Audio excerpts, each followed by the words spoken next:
नमस्कार दोस्तों, आज हम बात करते हैं क्लास 9th की इकोनॉमिक की। उसमें हम फर्स्ट चैप्टर लेते हैं the story of village Palampur. इसका ओवरव्यू है, एक दिया गया है, उसको पढ़ने की नीड नहीं, बस इतना बताया कि एक गांव है जो कैसा है, हाइपोथेटिकल है, मतलब काल्पनिक गांव लिया गया है जिसमें गांव के थ्रू आपको सारी चीज़ें समझाने की, जो इकोनॉमिक कंडीशन है उनको समझाने की कोशिश करी जाएगी। ठीक है, तो हम बात करते हैं सीधा इंट्रोडक्शन से। Palampur is a well connected with the neighbouring village and towns. Raiganj a big village in 3 kilometre from Palampur and all weather road connected the village to Raiganj and further on the nearest small town of Sahipur. Many kinds of transport are visible on this road, starting from the bullock carts, tongas, bogies, wooden cart drawn by the buffaloes or loaded with jaggery, gur and other commodities to motor vehicles like motorcycle, jeep, tractor and trucks। देखो क्या बात कर रहा है कि जो पालमपुर गांव है वो अच्छी तरह से कनेक्टेड है, जो उसके पास का टाउन है रायगंज। ठीक है, तो रायगंज से क्या है, पालमपुर गांव कनेक्टेड है। ठीक है, इसके बाद हम बात करते हैं किसकी, और रायगंज है जो किसे पालमपुर से 3 किलोमीटर दूर पर है। ठीक है, और उसमें बहुत अच्छा रोड का कनेक्शन में, जिसमें आप सब तरह की जिस तरह से भी ट्रांसपोर्ट के साधन है वो आप देख सकते हो उसमें, जैसे बुलेट कार्ट्स हो गए, टोंगास वगैरह और भी मोटर व्हीकल्स है जिनको आप देख सकते हैं। तो इस तरह से उसको इंट्रोडक्शन देने की कोशिश करें जो पालमपुर विलेज के बारे में हम पढ़ने जा रहे हैं उसके बारे में। ठीक है, the village has about 450 families. Village में टोटल कितनी फैमिली है, 450 फैमिलीज हैं। ठीक है, belonging to the several different caste. अब 450 फैमिलीज हैं तो वो अलग अलग कास्ट से बिलोंग कर रही हैं। द 80 अपर कास्ट, और जो टोटल अपर कास्ट के लोग वो कितनी फैमिलीज हैं, वो है 80। ठीक है, on the majority of the land in the village. अब जो 80 फैमिली है जो अपर कास्ट से बिलोंग कर रही है वो क्या कर रही है, जो ज़मीन का बहुत बड़ा हिस्सा है वो उनके अंडर में है या उनके पास है ज़मीन का हिस्सा। जो अपर कास्ट के लोग हैं उनके पास ज़मीन का एक बहुत बड़ा हिस्सा है। ठीक है, their house is some of them quite large. उनके जो घर है वो थोड़ा बड़े भी हैं। ठीक है, उनके घर बड़े हैं। Are made of the bricks with the cement plastering. उनके घर जो है ईंट से और सीमेंट प्लास्टरिंग से बने हुए, सीमेंट का प्लास्टर वगैरह किया गया है।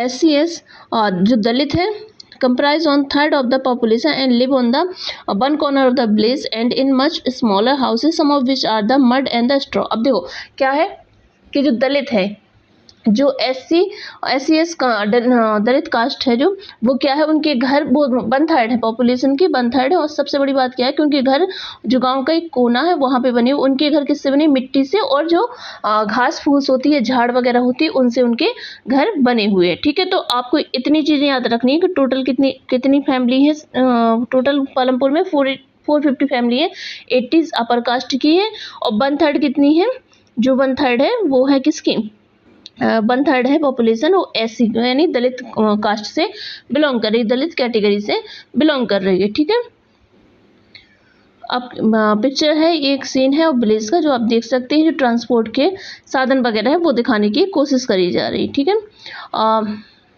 electricity connection, electricity power all the tube bills in the field and its use in a various type of small business. Palampur has 2 primary school and 1 high school. There is a primary health center run by the government and 1 private dispensary where the sick are treated। अब देखो उसमें क्या है, developing village है जिसमें इस तरह की चीज़ें पाई जाती हैं कि आपका ट्रांसपोर्ट का साधन भी है और इलेक्ट्रिसिटी का कनेक्शन भी बहुत अच्छी तरह से पाया जाता है। जिससे क्या होता है, जो घर की यूज़ की इलेक्ट्रिसिटी वो भी इस्तेमाल में आती है, और साथ में जो फील्ड में ट्यूबवेल वगैरह चलते हैं, जो उनके खेत में जो उनकी फार्मिंग एक्टिविटीज़ के लिए, कल्टिवेटिंग एक्टिविटीज़ के लिए नीड होती है, उसमें भी उनके ट्यूबवेल चलते हैं। ठीक है, और साथ में क्या है कि वहाँ पे पालमपुर में 2 प्राइमरी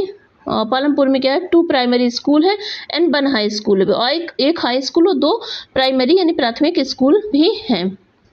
और एक क्या है, गवर्नमेंट की तरफ से जो क्या है, एक गवर्नमेंट की साइड से हेल्थ सेंटर भी, एक छोटा सा हॉस्पिटल भी एक गवर्नमेंट की साइड से, और डिस्पेंसरी जो प्राइवेट डिस्पेंसरी जो क्लिनिक टाइप का होता है छोटा सा, या औषधालय बोलते हैं जिनको, उस तरह का भी व्यवस्था उनके गांव में है। जो कौन सा गांव है, पालमपुर। अब इसमें डिस्क्रिप्शन है जो आप बाद में देख लेना, उसको इतनी पढ़ने की नीड है नहीं। ठीक है, आप अपने आसपास के गांव से उसको कंपेयर कर सकते हैं। The story of Palampur and imaginary village, ये क्या है, एक उन्होंने बताया था कि एक काल्पनिक विलेज है। Will take a through the different type of production activities in the village, इसके थ्रू हम क्या बताना चाहते हैं, अलग अलग टाइप की जो प्रोडक्शन एक्टिविटीज होती है विलेज में, उसके बारे में हम बात करें। In village across India farming the main production activity, अब देखो इसमें क्या है कि in village across India farming the main production activity, जो गांव है उनमें सबसे जो मैन एक्टिविटीज़ होती है, जिस काम में लोग सबसे ज़्यादा लगी हुई है पॉपुलेशन गांव की, वो कहाँ लगी हुई है, फार्मिंग की एक्टिविटीज़ में, यानी खेती कृषि की एक्टिविटीज़ में लगी हुई है। Other production activities refer to as non farm activities include small manufacturing, transport और शॉपकीपिंग। अब देखो इसमें जो अदर एक्टिविटीज़ हैं, प्रोडक्शन एक्टिविटीज़ हैं जो उत्पादन की, उसमें क्या क्या है, नॉन फार्मिंग एक्टिविटीज़ में आती हैं ये, जैसे स्मॉल मैन्युफैक्चरिंग, कुछ छोटा मोटा उद्योग हो गए, कुछ मैन्युफैक्चर कर बनाया गया, ट्रांसपोर्ट वगैरह हो गया, दुकानें वगैरह हो गई, तो इस तरह की एक्टिविटीज़ भी गांव में रन करी जा रही हैं। We shall take a look at both this type of activities after learning a few general things about the production, हम इनके बारे में जानेंगे जब हम थोड़ा सा प्रोडक्शन के बारे में जान लेंगे, इसके बाद हम इसके बारे में भी जानने की कोशिश करेंगे। अब देखो बात करते हैं ऑर्गेनाइजेशन ऑफ प्रोडक्शन की, ठीक है। The aim of the production is the produce to the goods and service that we want, अब प्रोडक्शन का एम क्या होता है, लक्ष्य क्या होता है कि हम प्रोडक्ट वो चीज़ें प्रोड्यूस करें, सर्विस इस तरह की प्रोड्यूस करें जिसकी हमें नीड हो, आवश्यकता हो, या जिसको हम चाहते हो, उस तरह की चीज़ों को जब हम प्रोडक्शन करते हैं, उत्पादन करते हैं, तो क्या होता है, चाहे वो चीज़ें हों, वस्तुएं या सर्विस हो, तो उसको हम क्या बोलते हैं, प्रोडक्शन बोलते हैं। There are the 4 requirement of for production of the goods and service, अब इसके लिए 4 रिक्वायरमेंट्स होती हैं जो किसी भी प्रोडक्शन एक्टिविटीज़ के लिए कंपलसरी हैं, ठीक है, और इसके द्वारा ही हम किसी गुड्स की या सर्विस की फैसिलिटीज़ या प्रोडक्शन कर सकते हैं। The first requirement is land, अब देखो एक कंपनी आपको रन करनी है, ओन करनी है कंपनी, तो आप कैसे करेंगे, हवा में तो कंपनी लगेगी नहीं, तो आप क्या करेंगे, उसकी एक लैंड की नीड पड़ेगी, ज़मीन की ज़रूरत पड़ेगी। And the other natural resource such as the water, forest and minerals, अब देखो अगर आप कंपनी रन कर रहे हैं, किसी भी तरह की कंपनी है, मान लो आपने एक कागज़ उद्योग खड़ा कर दिया, ठीक है, कागज़ की कंपनी लगाई, तो उसके लिए सबसे पहले नीड किसकी होगी, सबसे पहले हमें नीड होगी पेड़ की, क्योंकि पेड़ के द्वारा ही हमें उससे जो रॉ मटेरियल मिलेगा, उसके बाद ही हम कागज़ को मैन्युफैक्चर करके फिर सेल कर पाएंगे। तो सबसे पहले हमें एक लैंड की ज़रूरत पड़ेगी जहाँ पे हम क्या करेंगे, अपनी कंपनी रन करेंगे, ठीक है। उसके बाद हमें ज़रूरत पड़ेगी रॉ मटेरियल के, कच्चा माल, तो कच्चा माल कहीं ना कहीं से तो आएगा, ठीक है, और नेचुरल है तो फॉरेस्ट से हो गया, ठीक है, और मिनरल्स वगैरह हो, कहीं जैसे आयरन और हो चाहिए होगा, तो उसके लिए भी इस तरह की अलग अलग चीज़ों के लिए अलग अलग चीज़ की नीड होती है। वाटर तो कंपलसरी है हर कंपनी के लिए, क्योंकि हर एक कंपनी में वाटर की नीड कंपलसरी है, हर एक कंपनी चाहे वो किसी भी तरह के उद्योग, उसमें वाटर एक कंपलसरी नीड पड़ जाती है, ठीक है। The second requirement is a labour, अब देखो फर्स्ट रिक्वायरमेंट क्या होगी कि हमें लैंड की नीड पड़ेगी। लैंड आपको समझ में आ गया कि अगर आपको कंपनी कहीं से भी रन करनी है तो आपको ज़मीन में उस कंपनी को लगाना ही पड़ेगा, ठीक है। उसके बाद आप उसकी अदर जो प्रोडक्शन मशीनरी वगैरह एक्टिविटीज़ वगैरह उसमें इंक्लूड करेंगे। फिर सेकंड हो गया लेबर, अब मान लो हमारे पास ज़मीन हो गई, हमने एक कंपनी रन कर ली, एक कंपनी बना ली, ठीक है, ये हमारी कंपनी लग गई, मान लो ये हमारी ये ज़मीन है, यहाँ पे हम कंपनी, अब उसमें हम कंपनी में लगाएंगे, मशीन भी होंगी, पर उन कुछ मशीन ऐसी होंगी शायद वो खुद से चल जाए, बट और जो अदर काम होंगे वो लेबर के द्वारा ही पूरे होंगे। लेबर यानी मजदूर, तो हमें क्या ज़रूरत पड़ेगी, मजदूर की ज़रूरत पड़ेगी, लेबरर्स की ज़रूरत पड़ेगी, जो हमारे लिए वर्क कर पाएँ, हमारी कंपनी को रन कर पाएँ इसके लिए, और जो हमारा प्रोडक्शन है उसको सही ढंग से चला पाए, तो उसके लिए हमें लेबर की नीड पड़ेगी। The second requirement labour is people who will do the work, जो लोग काम कर सके। देखो some production activity require highly educated workers to perform the necessary task, अब देखो कुछ लोग ऐसे होते हैं, some production activities require highly educated worker, कुछ प्रोडक्शन ऐसे होते हैं जहाँ पे आप लोगों को बहुत एजुकेटेड चाहिए होती। अब देखो जैसे इसरो है, इसरो भी एक कंपनी है, लेकिन उसके अंदर जो वर्क कर रहे हैं वो कैसे हैं, बहुत अच्छे एजुकेटेड वेल स्किल्ड पर्सन होंगे जो वहाँ काम कर रहे हैं, ठीक है। आईटी कंपनी है, वहाँ पे एजुकेटेड लोग हैं, टीचिंग की प्रोफेशन है, वहाँ पे भी एजुकेटेड, वो भी एक कंपनी ही है, वहाँ पे भी पढ़े लिखे लोग होंगे, इंजीनियरिंग है वहाँ पे भी, तो मतलब एक हर तरह से जहाँ भी बहुत अच्छी कंपनी चल रही है या बहुत अच्छा क्या हो रहा, प्रोडक्शन हो रहा या सर्विस दी जा रही है, तो वो क्या है, वहाँ पे कुछ जगह ऐसी होती है जहाँ पे बहुत वेल एजुकेटेड लोगों की नीड होती है। तो वही चीज़ें यहाँ भी बताने की कोशिश करी गई कि कुछ प्रोडक्शन ऐसे होते हैं, production not only goods but क्या सर्विस ऑल्सो, ठीक है। तो सिर्फ हम प्रोडक्शन में अगर गुड्स की बात नहीं कर रहे हैं कि सिर्फ वस्तुओं का उत्पादन ही होता है, हम बात कर रहे हैं सर्विस की, जो हम सेवाएं प्रदान करते हैं, ठीक है। तो जैसे मेडिकल क्षेत्र हो गया, तो मेडिकल क्षेत्र में क्या है, जब डॉक्टर बहुत वेल एजुकेटेड होंगे, अच्छी तरह से पढ़े लिखे होंगे, तब वो आपको अपनी सेवाएं दे पाएंगे, ठीक है। तो इसका मतलब ये है कि कहीं कहीं ऐसी जगह की नीड पड़ती है जहाँ पे क्या होता है कि हमें बहुत वेल एजुकेटेड या वेल स्किल्ड पर्सनों की नीड पड़ती है, ठीक है। परफॉर्म द नेसेसरी टास्क, जो नेसेसरी जो जरूरत के हिसाब के टास्क है उनको परफॉर्म कर पाए, ठीक है। Other activities require workers who can do manual work, कुछ ऐसी एक्टिविटीज होती है जिनमें रिक्वायर्स वर्कर कैसे मैनुअल सिर्फ नॉर्मल से वर्क कर पाए, उसको भी किया जा सकता है। कुछ मतलब जगह ऐसे इस तरह की वर्कर्स की नीड होती है। Each workers is providing the labour necessary to production. अब ये जो चाहे वो पढ़े लिखे लोग हों, वेल एजुकेटेड हो, या फिर ना वेल एजुकेटेड लोग हों, तो उनके लिए भी मतलब क्या होता है, अपनी अपनी सेवाएं वो लोग प्रदान करते हैं किस चीज़ में, प्रोडक्शन के क्षेत्र में, ठीक है। The third requirement is physical capital. First हो गई लैंड, सेकंड हो गई लेबर और थर्ड हो गई फिजिकल कैपिटल। अब फिजिकल कैपिटल किसे कहते हैं, ये आप देख लो। जो हम टूल्स खरीदे हैं वो क्या है, एक फिजिकल कैपिटल, जिसको हम खरीद लिया, मशीनरी हमने मान लो खरीद ली, तो वो क्या है, फिजिकल कैपिटल के कैटेगरी में आती है। देखो, during the production what are the item that come under the physical capital, कौन कौन से आइटम होते हैं जो फिजिकल कैपिटल के अंडर में आते हैं। जैसे उसमें हो गया टूल्स, पहला हो गया क्या, टूल्स, सेकंड हो गया मशीन्स, बिल्डिंग्स, ये क्या है, physical capital. Tool and machine range from very simple tools such as the farmers plough. देखो जैसे टूल्स हो गए, बहुत सिंपल सिंपल से टूल्स है, जैसे हमने फार्मर का प्लाउ वगैरह है वो ले लिया एग्जाम्पल लिए, ठीक है। Machine such as the generator, जैसे हमने जनरेटर खरीद लिया, टर्बाइंस खरीद लिए, कंप्यूटर्स खरीद लिए, ETC। Tool machine building can be use in a production over many years. अब लेकिन इनका एक काम है क्या कि ये कई सालों तक कंटिन्यूस यूज कर सकते। देखो हमने अगर एक बार जनरेटर खरीद लिया तो ऐसा थोड़ी नहीं कि आज हमने खरीदा कल फिर हम खरीदेंगे, परसों फिर खरीदेंगे, तो ये क्या है, इसको हम फिक्स कैपिटल भी बोलते हैं, ठीक है। फिजिकल कैपिटल वो अलग चीज़ है कि हम उसको मतलब सामने रख के देख रहे हैं तो वो हमें दिख रहा है, लेकिन फिक्स कैपिटल है ये, क्योंकि हम इसको बहुत लंबे समय तक, जब हमने इसमें इन्वेस्टमेंट कर दिया तो बहुत लंबे समय तक ये चीज़ें चलेंगी, ठीक है। तो जैसे टरबाइन हो गया, कंप्यूटर हो गए, ये सारी चीज़ें क्या है कि ये फिजिकल कैपिटल में तो आती हैं, लेकिन फिजिकल कैपिटल की कैटेगरी में ये सब कैटेगरी किसकी बनती है, फिक्स कैपिटल की, ठीक है। अब इसके बाद आता है second is raw material and money in hand. अब देखो सेकंड हो गया raw material and money in hand. Raw material क्या होता है, वही कच्चा माल जो भी हम खरीदते हैं किसी भी कंपनी को रन करने के लिए, और साथ में हो गया मनी इन, जो पैसे हम लेते हैं, ठीक है, या पैसे हम जो देते हैं। Production require variety of raw material such as the yarn used by the weavers and the clay used by the potter. अब देखो अगर हम मान लो हमने कपड़ा उद्योग लगा लिया, ठीक है, कपड़े की कंपनी खड़ी कर दी, तो हमें क्या चाहिए होगा, पहले हमें चाहिए यान मीन्स धागा चाहिए होगा हमें, किसके लिए, जो हम बुनाई करते हैं उनके लिए, ठीक है। और अगर हम मान लो क्ले का कोई काम कर रहे हैं तो हमें जो अगर पॉट वगैरह बनाए तो उसके लिए हमें मिट्टी की जरूरत पड़े, तो वो मिट्टी कैसे लेंगे, हमें यान कैसे लेंगे, उसके लिए हमें पैसों की नीड पड़ेगी, ठीक है। Some money is always required during the production to make payment and buy other necessary item. कुछ हमें पैसे की नीड हमेशा पड़ती है, जब हम कोई चीज़ बाय करने के लिए जाते हैं तो क्या होता है, payment and buy other necessary, तो हम उसको पे करके फिर वो चीज़ें जो नेसेसरी जो आवश्यक चीज़ें हैं उनको बाय कर लेते हैं, ठीक है।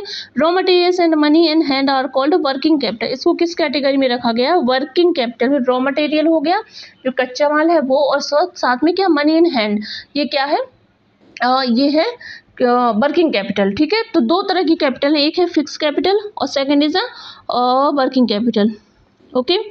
फिक्स कैपिटल आपको पता ही है, जो मशीनरी वगैरह है जो लंबे समय तक चलती है उसको हम फिक्स कैपिटल बोलते हैं। वर्किंग कैपिटल हो गए रॉ मटेरियल और क्या, मनी इन हैंड, ठीक है।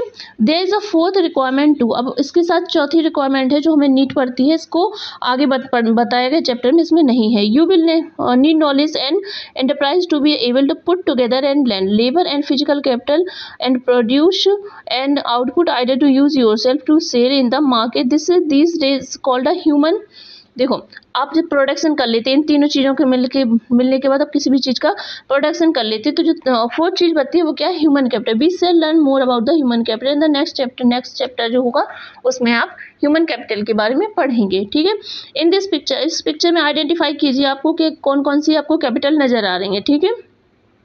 देखो इसमें पहली बात तो आपको लेबर तो दिख ही रहा है, ठीक है, ये लेबर हो गया, फिर उसके बाद लैंड है, क्योंकि ये अगर कंपनी चल रही तो कहीं ना कहीं बीच में ज़मीन है, ठीक है। उसके बाद क्या, फिक्स्ड कैपिटल, ये मशीनरी वगैरह ये क्या है, फिक्स्ड कैपिटल है।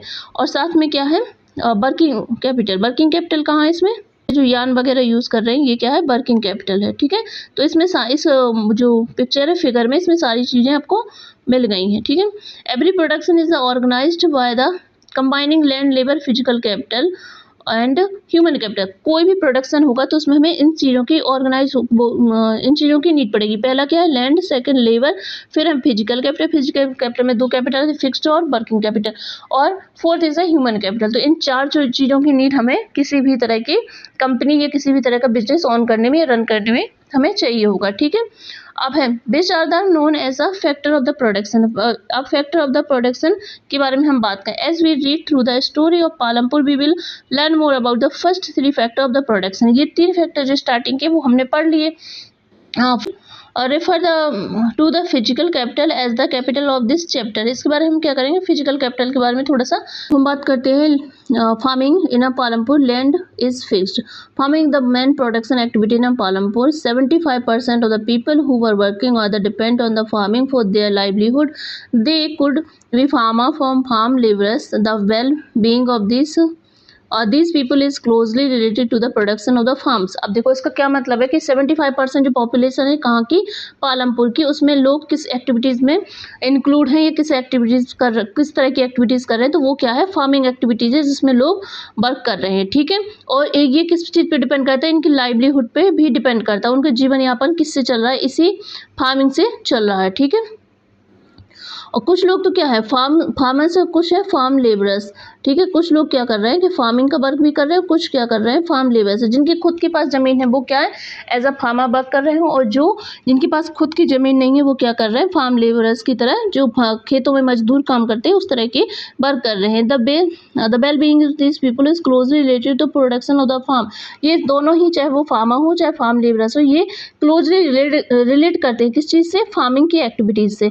But remember that there is a basic constraint in rising farm production. अब देखो इसमें एक चीज़ क्या है वो समझने की कोशिश। Land area under the cultivation is practically fixed. अब जो लैंड का एरिया है, मान लो इतना एरिया है, तो ये फिक्स्ड है कि इतने ही एरिया में क्या होगा, फार्मिंग की activities. Since 1960 in Palampur there has been no expansion in land area under cultivation. By then some of the lands in village had been convert to cultivation land. अब देखो ज़मीन का जो एरिया फिक्स था, मान लो इतना एरिया फिक्स था, तो ये कब तक, 1960 के पहले तक ये चीज़ें फिक्स थी कि इतना एरिया था। लेकिन क्या हुआ 1960 के बाद, जैसे मान लो ये एरिया है, कुछ एरिया यहाँ पे फॉरेस्ट हुए, कुछ एरिया है ये डला है ऐसे फ्री में फालतू, तो इस तरह का एरिया जो इस तरह का चारों तरफ से डला था, उस एरिया को क्या किया, कल्टिवेट किया, उसको कन्वर्ट टू कल्टिवेटेबली और लैंड, इनको कन्वर्ट किया गया। तो जो जंगल वाला एरिया उसको साफ किया गया, तो इस एरिया को बड़ा कर दिया गया। तो जो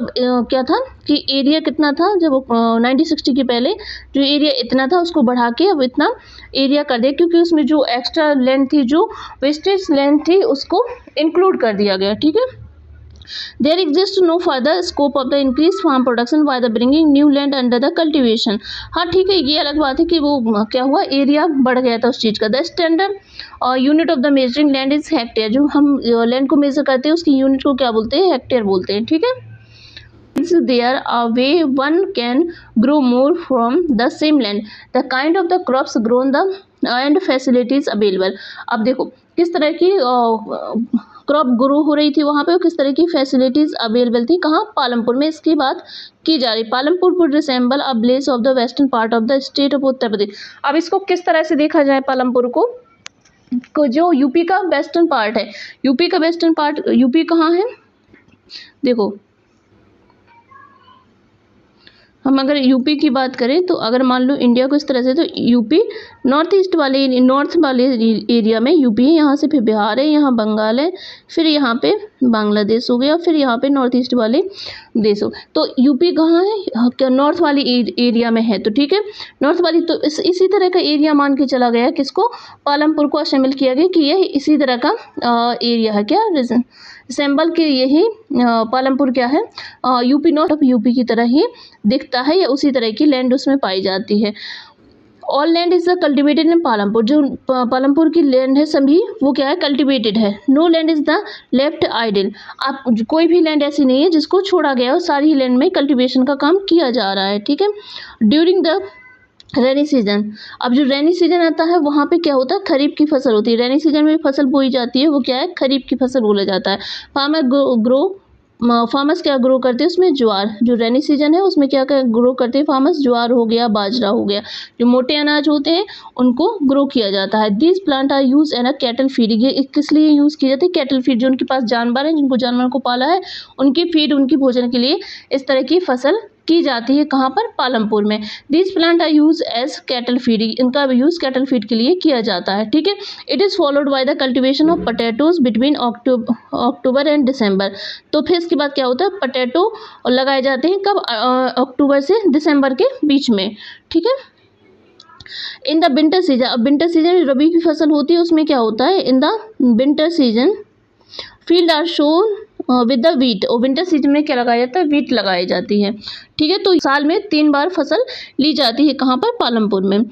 from the wheat production farmers keep in a wheat for the families consumption and sell the surplus wheat at the market at Raiganj. अब जो फार्मर्स को जितनी नीड होगी वीट का, जब वीट का क्या हो जाता है, उसकी खेती कंप्लीट हो जाती है, तो क्या कहिए, जितना कंजप्शन के लिए उनको खुद के उपयोग के लिए नीड होगी उतना वो रख लेते हैं, और जो सरप्लस, वो सरप्लस जो एक्स्ट्रा होता है, सरप्लस मीन्स एक्स्ट्रा। ठीक है, तो एक्स्ट्रा जो भी उनके पास होता है उसका क्या करते हैं, वो उसको सेल कर देते हैं। कहाँ पे सेल कर देते हैं, जो उनके पास का नियर बाय जो मार्केट है रायगंज, वहाँ पे सेल कर देते हैं। A part of the land area is also devoted in the sugarcane which is harvest once year every year. तो और साथ में क्या करते हैं, वो उसी में जो मतलब लैंड होती है उनके पास, उसके थोड़े से एरिया में वो शुगर कैन भी लगा देते हैं। तो उनको क्या किया जाता है, तो शुगर कैन को हार्वेस्ट किया जाता है हर साल में एक बार। ठीक है, वो सीजनल इस तरह का होता है कि उसको एक साल में बो दिया जाए, तो फिर साल में एक बार ही शुगर कैन को हम हार्वेस्ट कर सकते हैं। Sugar cane is raw from, ये क्या होता है, रॉ फॉर्म होता है किसका, जैगरी का।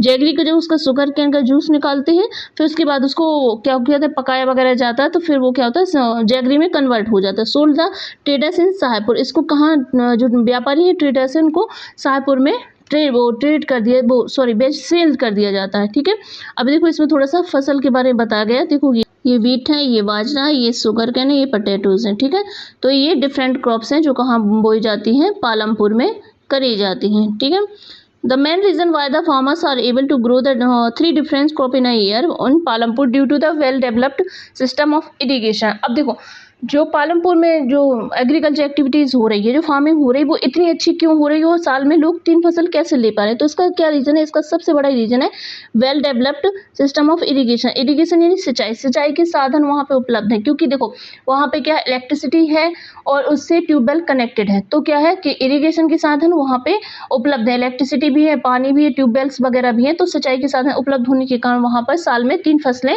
सेम लैंड पे ली जा रही हैं। कहाँ में, पालमपुर में।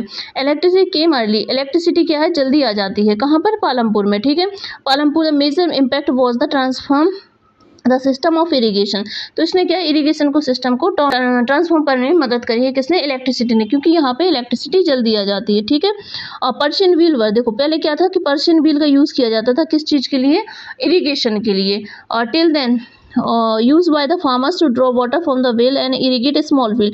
तो लोग क्या करते हैं, पर्शियन व्हील होते हैं जो वो गोल तरह के चक्के टाइप के होते हैं, या फिर वो जिनमें पानी बकेट वगैरह में भर के इस्तेमाल किया जाता है, उस तरह के होते। तो उसमें क्या होता था कि पानी जो फार्मर्स इरीगेट करते थे अपने जो फील्ड को, वो बहुत छोटी सी फील्ड होती, स्मॉल फील्ड हो जाती, स्मॉल एरिया होता था जिसपे वो क्या कर पाते थे, इरीगेट कर पाते थे। लेकिन जब से इलेक्ट्रिसिटी आई है पालमपुर में, यहाँ पे वेल कनेक्टेड हुई है, तब से क्या हुआ कि जो इरीगेशन का सिस्टम है बहुत अच्छा हो गया है पालमपुर में। Use by the farmer draw water from the wells and the irrigate small field, people saw that the electric run tubewells could irrigate much. अब उन्होंने देख लिया था कि क्या हुआ कि जो से रन इलेक्ट्रिसिटी से रन ट्यूबवेल है वो बहुत बड़े एरिया को क्या करते हैं, इरीगेट कर देते हैं। The first few tubewell were the install by the government, जो फर्स्ट ट्यूबवेल थे, जो स्टार्टिंग की ट्यूबवेल थे, वो किसे, गवर्नमेंट ने इंस्टॉल करवाए, लगवाए थे। उसके बाद लोगों को पता चला कि ये तो बहुत अच्छी बात है। Soon however the farmers start setting up the private tubewell, अब उसके बाद बहुत ही जल्दी लोगों ने अपने प्राइवेट ट्यूबवेल्स लगाना स्टार्ट कर दिया। As the result by the mid 97 however farmers started setting up private tubewell, जब गवर्नमेंट द्वारा कुछ ट्यूबवेल इंस्टॉल करवा दिए तो उसके बाद लोगों ने प्राइवेटली मतलब अपने अपने खुद की ट्यूबवेल लगवाना स्टार्ट कर दिया। As the result by the mid 1970 the entire cultivated area 200 hectare was irrigated. अब क्या हुआ, 1960 में क्या था, बहुत कम एरिया था किसका, लैंड का पालमपुर में, वो 1970 में क्या हो गया, 200 हेक्टेयर एरिया हो गया जो इरीगेट था, सिंचाई से युक्त था या जिसमें सिंचाई की जा रही थी। ठीक है, अब देखो एक प्रॉब्लम दी गई, इसमें ये बताने की कोशिश की गई कि भारत में आज भी बहुत सारे एरिया ऐसे हैं जो क्या है, जो रिवर प्लेन्स है या कोस्टल एरिया है या फिर क्या है प्लाटूज एरिया है, वो आज भी इस तरह के एरिया हैं जहाँ पे इरिगेशन के बहुत अच्छे साधन उपलब्ध नहीं है। क्या करते हैं लोग वहाँ पे कि जो बारिश है, रेनफॉल है, उस पर डिपेंड करना पड़ता है। अगर वहाँ की बारिश मतलब बारिश अच्छी हो गई तो फिर इरिगेशन हो जाएगा, अदरवाइज इरिगेशन नहीं होता। तो ठीक, ये क्या है, 40% ऑफ द लैंड जो है भारत की, 40% ऑफ द इरिगेशन इस पे डिपेंड कर रहा है इवन आज भी। ठीक है, the grow more than the one crop of the piece of land during the year is known as the multiple cropping. जो देखो अभी पालमपुर में क्या होता है कि एक साल में कई की जा रही थी, क्या फसल की जा रही थी, कई बार क्रॉपिंग की जा रही, तो इसको क्या बोलते हैं, मल्टीपल क्रॉपिंग बोलते हैं। जब एक ही सेम लैंड पे क्या करें, मान लो ये एक जमीन का टुकड़ा है, ठीक है, इसी जमीन के टुकड़े भी यहाँ पे हमने पोटैटोज कर ली, यहाँ पे हमने शुगर केन कर ली, यहाँ पे हमने बाजरा कर लिया, यहाँ पे हमने कोई व्हीट कर लिया, ये चीज़ें हमने कर ली, तो ये लैंड तो सेम है। ठीक है, अब देखो ये रेनी सीजन का हो गया, मान लो ये विंटर का हो गया, ये समर सीजन का हो गया, ये पूरा ईयरली हो गया। तो सेम लैंड पे हम अलग अलग तरह की क्या कर रहे हैं, फसल कर रहे हैं, अलग अलग सीजन में कर रहे हैं, तो इसको क्या बोलते हैं, मल्टीपल क्रॉपिंग बोलते हैं। It the most of the common way of the increasing production on the given piece of the land all farmers the Palampur go at least 2 main crops. जो पालमपुर में जितने भी किसान थे वो कम से कम क्या करते, 2 फसल तो करते ही थे अपनी ज़मीन पर। Many are growing potatoes the third crop, और कुछ होते ऐसे थे जो तीसरे क्रॉप के रूप में, फसल के रूप में किसको उगाते थे, पोटैटोज यानी आलूओं को। द पास्ट 15 और 20 ईयर, जो कम से कम कब से चल रहा है, 15 से 20 साल पहले, वो 15 से 20 साल से लगातार ये चीज़ें चल रही हैं। इसके बारे में हम डिस्कस कर लेंगे आप लोग। अगर अब देखो ये देख लिया, you have seen that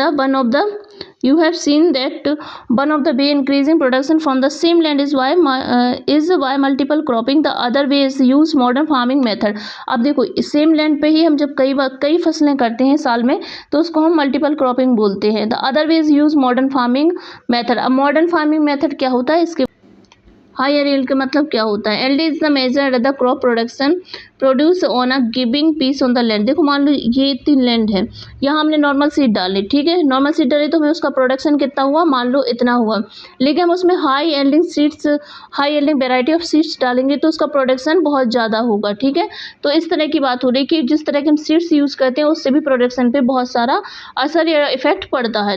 till the mid 1960 the seeds use in a cultivation were traditional ones this with relatively low yield.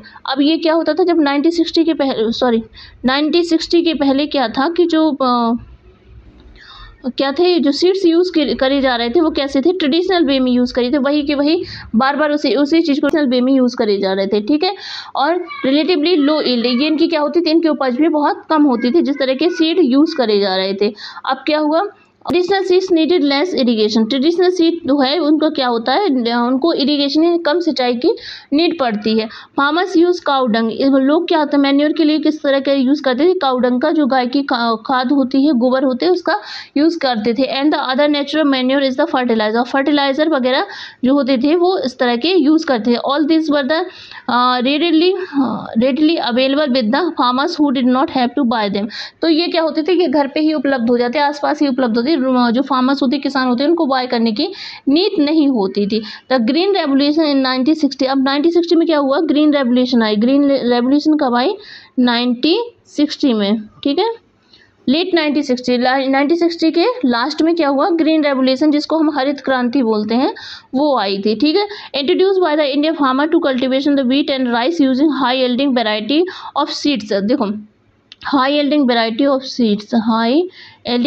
Of seeds को यूज़ किया गया कब, लेट 1960 में। ठीक है, तो ये आया किसके लिए, ये सीड्स किसके लिए यूज़ करी गई, व्हीट और राइस की क्या करने के लिए, कल्टीवेशन करने के लिए इनका इस्तेमाल किया गया। कंपेयर टू द ट्रेडिशनल से, इनको क्या किया, कंपेयर किया गया ट्रेडिशनल सीड से, the HYV seed promise to produce much greater amount of the grain on a single plant. तो जो क्या थे HYV सीड थे, उन्होंने मतलब उनके बारे में कहा गया कि ये एक ही जो फसल में बहुत सारा उत्पादन देते हैं। ठीक है, ये जो ट्रेडिशनल जिस तरह के हम सीड्स इस्तेमाल करते हैं उनकी अपेक्षा ये ज़्यादा उत्पादन देते हैं। ठीक है, सिंगल प्लांट, ये एक जैसे मतलब मान लो एक जो ट्रेडिशनल प्लांट है वो है, ठीक है, ये एक हाई यील्ड HYV सीड है। तो इसमें क्या हुआ, मान लो गेहूं है, वीट है या राइस है, कुछ भी है, तो इसमें इसका प्रोडक्शन मान लो इतना है तो इसका इतना होगा। इसने इस तरह का क्या किया, प्रॉमिस किया, यह बताया गया। Great amount of the grain on single plant, as a result the same piece of land would now produce for larger quantities of the food grain than was the possible earlier. तो ये हुआ भी, जिस तरह का उसने promise किया था HYV सीड ने, उस तरह का हुआ भी कि उसी सेम पीस पर और मतलब HYV सीड यूज़ करने पर क्या हुआ कि प्रोडक्शन बढ़ा। ठीक है, of the fruit grain was the possible earlier.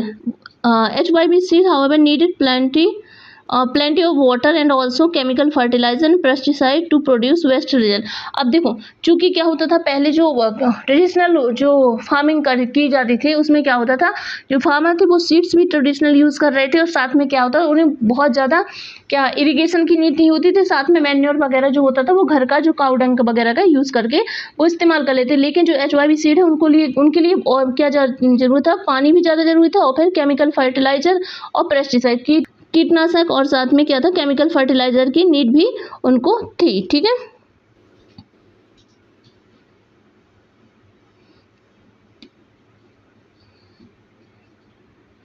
The higher yield were possible only from the combination of HYV seed, irrigation, chemical fertilizer, pesticide, etc. अब देखो इस तरह की जो ज़्यादा उपज हुई वो किसकी वजह से पॉसिबल हो पाई, क्योंकि इरिगेशन भी हो पाया था अच्छी तरह से, इरिगेशन हुआ और साथ में केमिकल फर्टिलाइजर वगैरह, पेस्टिसाइड वगैरह भी अच्छी तरह से इस्तेमाल किए गए, जिसकी वजह से क्या हुआ कि जो प्रोडक्शन था वो अच्छा खासा बढ़ गया। ठीक है, Farmers of the Punjab, Haryana and Western Uttar Pradesh were the first to try out the modern farming method in the India. जो फर्स्ट जो 3 स्टेट थे वो उसमें क्या था, एक तो पंजाब था, सेकंड हरियाणा और फिर उत्तर प्रदेश, ये 3 स्टेट थे जहाँ पे मॉडर्न फार्मिंग करी गई, सबसे पहले उन लोगों ने ट्राई करी। ठीक है, the farmer of this region set up tubewell. अब जो इस रीजन के जो फार्मर्स थे उन्होंने अब क्या किया, अपने अपने फील्ड पर ट्यूबवेल सेटअप करवा लिया। ठीक है, किसके लिए, इरीगेशन के लिए। And made use the HYV seed, उन्होंने साथ में HYV सीड यूज़ करे, केमिकल फर्टिलाइजर यूज़ करे, पेस्टिसाइड यूज़ करे, इस तरह की चीज़ें उन लोगों ने इस्तेमाल करी। ठीक है, अपनी फार्मिंग की एक्टिविटीज़ में। Some of them the bought from the machinery, कुछ ने मशीनरी भी बाय कर ली, जैसे ट्रैक्टर हो गया, थ्रेसर हो गया, प्लाउइंग हो गया, हार्वेस्टिंग करने के लिए थोड़ा ये क्या होता था, इनसे मशीनरी से क्या होता है, जो हार्वेस्टिंग वगैरह होती है वो फास्ट हो जाती है। तो इस तरह की चीज़ें जो पंजाब, हरियाणा और वेस्टर्न उत्तर प्रदेश के जो किसान थे उन लोगों ने इस तरह की चीज़ें बाय कर ली। ठीक है, in Palampur the yield of the wheat grow from the traditional variety was 1300 kg per hectare. अब देखो जब क्या होता था पालमपुर में, जब ट्रेडिशनल वे में खेती करी जाती है, ट्रेडिशनल जो सीड्स है उनका इस्तेमाल किया जाता है, तो खेती कितनी वो जो क्या होता था, उपज जो होती थी वो कितनी होती है, 1300 kg per hectare, 1300 kilogram per hectare में क्या होती थी, उपज होती थी। लेकिन जब हमने HYV सीड यूज़ करी, ठीक है, तो क्या हुआ कि ये बढ़ गया, कितना बढ़ गया, इसमें 3200 kg पर हेक्टेयर यानी 3200 किलोग्राम पर हेक्टेयर की उपज बढ़ गई। तो क्या हुआ कि जो हाई वेराइटी ऑफ सीड्स थे वो उपज ज़्यादा दे रहे थे। There was a large increase in the production of wheat. इसका मतलब ये था कि जो अमाउंट था प्रोडक्शन का वो बढ़ रहा था। ठीक है, farmer now land greater amount of the surplus wheat to sell in the market. अब तो क्या था कि पहले प्रोडक्शन कितना था, जब ट्रेडिशनल वे में की जा रही थी तब 1300 किलोग्राम था, फिर उसके बाद जब HYV यूज़ करी गई तो वो 3200 किलोग्राम पर हेक्टेयर हो गया। अब इसका मतलब ये था कि जो फार्मर्स थे उनके पास greater amount of surplus wheat था, तो उनको जितना उन्हें कंजप्शन के लिए नीड थी वो रख लिया, उसके बाद उन्होंने क्या किया, मार्केट में सेल कर दिया। Bill the land sustain. अब हम बात करते हैं कि लैंड सस्टेन हो पा रही थी कि या नहीं हो पाएगी। ठीक है, land being a natural resource, क्या है, ज़मीन जो है वो नेचुरल रिसोर्स, ज़मीन ऐसी कोई चीज़ तो है नहीं कि हम उसको बना लेंगे या कोई भी बना लेगा, तो वो क्या है, नेचुरल रिसोर्स है। It is necessary to be careful in the use.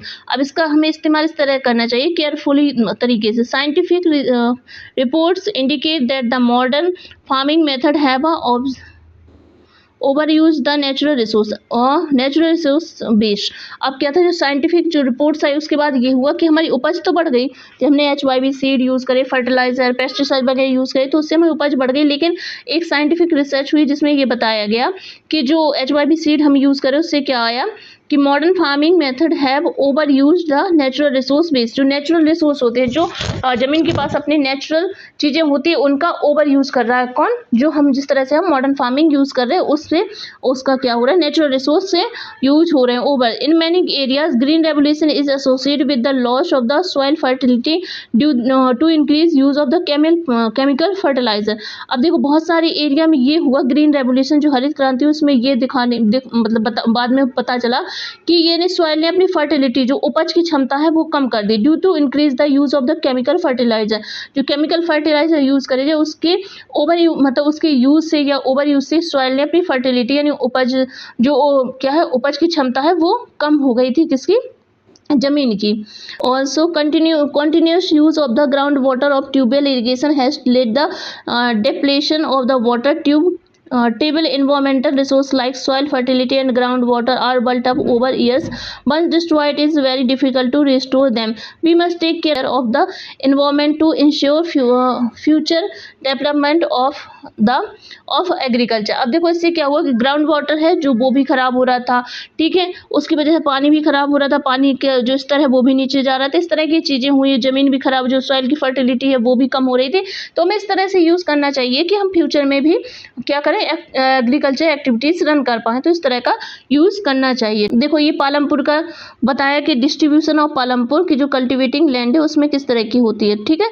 कुछ देखो ये छोटे छोटे से खेत हैं, ये एक बड़ा खेत है, ये भी इस तरह की, तो ये हर जगह के विलेज में देखने को मिलेगा आपके पास। जिनके पास थोड़ी थोड़ी ज़मीन है वो इस तरह का करते हैं, और जिनके पास ज़्यादा ज़मीन होती है वो अलग करते, ठीक है। ये एक चीज़ बताई गई है। Chemical fertiliser provide minerals which dissolve in the water and are immediately available to plants, but this may not be retained in the soil for long. They may escape from the soil and pollute groundwater, rivers and lake. Chemical fertilizer can also kill bacteria and other microorganisms in the soil. This means some of time after their use the soil will be less fertile than ever before. Source दिए गए down to earth New Delhi की। तो ये बताया कि chemical जो fertiliser है उसमें क्या होता है, वो चले तो जाती तुरंत पौधों के पास या जिस भी फसल में क्रॉपिंग में करी जाती है, इस्तेमाल करी जाती है, लेकिन क्या होता है ये ग्राउंड वाटर में भी जाते हैं, तो ये पानी को खराब करते हैं, प्रदूषित करते हैं। हमें तुरंत उसके रिजल्ट दिखाई नहीं देते, बट धीरे धीरे उसके रिजल्ट दिखाई देते हैं, ठीक है।